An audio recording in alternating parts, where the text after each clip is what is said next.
Сәлем достар! Бүгін біз өте тез әрі оңай дайындалатын, бірақ өте дәмді печенье дайындаймыз. Ол үшін 3 жұмыртқаға 180 грамм қант қосамыз.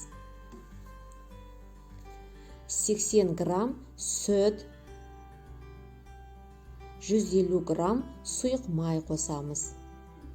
1 шай қасық разрыхлитель қосып, араластырып аламыз. Біркелкі масса болғанша. Енді 600 грамм ұн қосамыз. Менде 2 түрлі ұннан жасадым.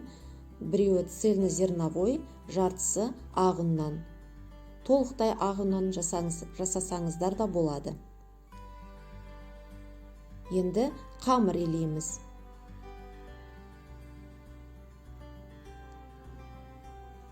Енді видеода көрсетілгендей қамырдан кішкене бөлшек алып, оған қолменен форма береміз. Кейін қантқа батырып аламыз.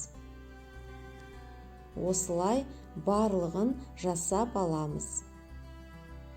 Видеода көрсетілгендей. Противеньге печеньеларды тереміз. 180 градуста 15-20 минут пісіреміз. Печеньеларымыз дайын.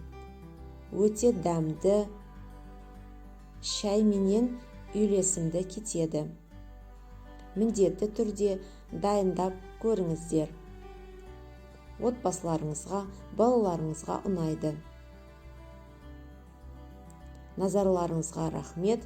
Каналға жазылып, лайк басуды ұмытпаймыз.